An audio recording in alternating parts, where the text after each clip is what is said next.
आता जवळपास तिथे आम्ही गेलो त्या वाडीमध्ये 35 ते 40 घरं त्या वाडीमध्ये आम्हाला पाहिली। फार काल परवापर्यंत ते घरच दिसत नव्हती, आता घरांची छप्पर आणि काही भाग तिथं दिसतोय, एवढं पाणी आता पण आहे। त्यामुळे ही जी काही घरं आहेत, इथले वाडी आहे, तिकडची वाडी, ती मागची वाडी, या सगळे जवळपास आता या भागामध्ये 70 ते 80 घरं आहेत। त्या आपल्या ग्रामस्थांची मागणी आहे की याचं पुनर्वसन झालं पाहिजे, कारण हे दर अशा प्रकारचा ढगफुटीचा पाऊस आला, अतिवृष्टी झाली तर हा यांना कायमचा त्रास आहे, डोक्यावर कायमची टांगती तलवार आहे। आणि म्हणून जिल्हाधिकाऱ्यांना देखील सूचना दिलेल्या आहेत की आता तातडीने पुनर्वसनाचा प्रस्ताव तयार करा आणि ताबडतोब यांच्यावर आपण निर्णय घेऊ। आणि त्याचबरोबर इथं हे पुनर्वसन यांचं करणं महत्त्वाचं आहे। आता नशिबाने जीवितहानी झाली नाही, परंतु मोठ्या प्रमाणावर शेतीचं नुकसान झालं आहे, जमीन खरडून गेली, पशुधनाचं नुकसान झालेलं आहे। हे सगळं आपल्याला सरकार म्हणून त्या शेतकऱ्यांच्या मागं आम्ही उभे राहू। त्याचबरोबर एक इथं या सीना नदी जी आहे त्याच्यावर एक पूल पाहिजे, हा पूल इथं झाला तर लोकांचं म्हणणं आहे की आम्हाला मोठा दिलासा मिळेल। त्या बाबतीत देखील जिल्हाधिकाऱ्यांना सूचना केलेल्या आहेत आणि त्या बाबतीमध्ये देखील तातडीने प्रस्ताव तयार करून त्याची अंमलबजावणी देखील करण्याच्या सूचना दिल्यात आणि त्यामुळे या लोकांना, सर्व या ग्रामस्थांना कायमस्वरूपी दिलासा मिळेल। त्यामुळे हे सगळं जे आहे हे सरकार नुकसान भरपाई वगैरे याच्या मागे कायम त्यांच्या पाठीशी उभं राहील, परंतु हे परमनंट जे आहे हे कायमस्वरूपी जे त्यांच्या पुनर्वसनाचा विषय आहे तो देखील महत्त्वाचा आहे।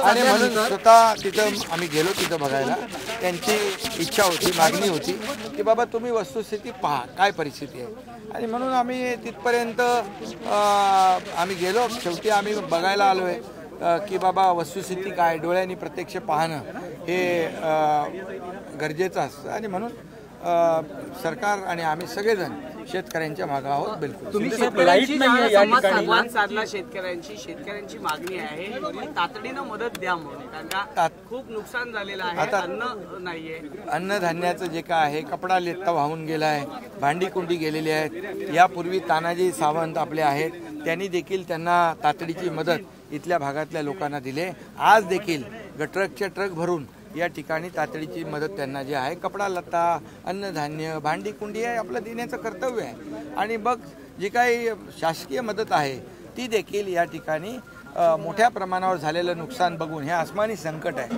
त्यामुळे मी अगोदरच सांगतो की यांना मदत देताना काही अटी आपल्याला शिथिल कराव्या लागतात। आता isakal.com आहे देशातील नंबर 1 ची मराठी न्यूज वेबसाईट। प्रत्येक अपडेटसाठी isakal.com ला नक्की भेट द्या।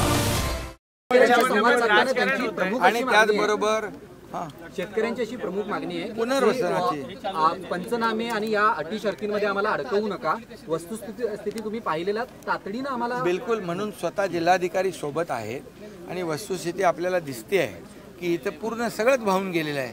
घरामध्ये देखील आम्ही गेलो, तिथं घरातलं सगळं भिजून गेलं आहे, सगळं वाहून गेलं आहे, चिखल आहे। आणि म्हणून या ठिकाणी मदत देताना सरकार कुठलाही हात आकडता घेणार नाही।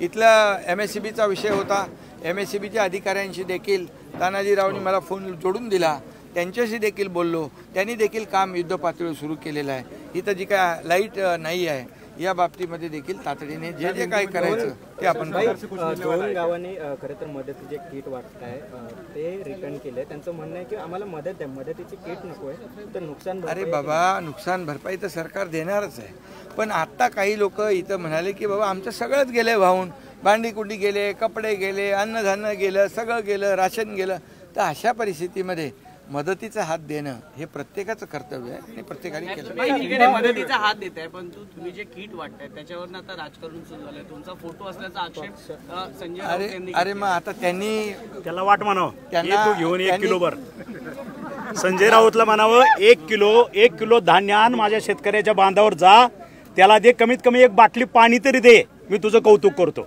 आता ह्याच्यामध्ये कारण बाळासाहेबांचं त्यांनी काय घेतलं, बाळासाहेबांची आम्हाला शिकवण आहे 80% समाजकारण आणि 20% राजकारण, लक्षात। हा भोंगा सकाळी 7ला चालू होतो, रात्री 9 पर्यंत चालू होतो. त्याला फक्त उणिवा काढणं. पण शेतकऱ्याच्या बांधावर जाऊन आज त्यांचा एक पदाधिकारी कुठल्या शेतकऱ्याच्या बांधावर गेलेला दिसतो का? 1 किलो धान्य कोणाच्या घरात जाऊन त्यांचं आसरू पुसायचं काम केले का? भाऊ आज करत नाहीत. कोल्हापूरला ज्यावेळेस झालं त्यावेळेस सुद्धा लाखो रुपयाचे लाखोच्या लोकांच्या मदतीला त्यावेळेस भाऊच उभा राहिले होते. त्यावेळेस नाव तुमचं होतं, करणारे आम्ही होतो. आज आम्ही स्वतः ह्या ठिकाणी बांधावरती जाऊन जीव धोक्यात घालून शेतकऱ्याच्या बांधावरती आम्ही जातोय, कारण आम्ही शेतकऱ्याची पोर आहोत. उद्या उद्धव ठाकरे स्वतः येत. ठीक आहे, धन्यवाद.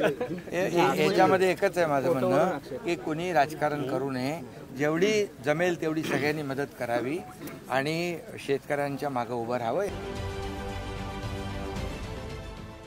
देश विदेशातील प्रत्येक घडामोडींचे लाईव्ह अपडेट मिळवण्यासाठी आता साम टीव्हीच्या सर्व सोशल मीडिया प्लॅटफॉर्मला लाईक, फॉलो आणि सबस्क्राईब करा. तसंच सर्व नोटिफिकेशनसाठी बेल आयकॉन प्रेस करायला विसरू नका.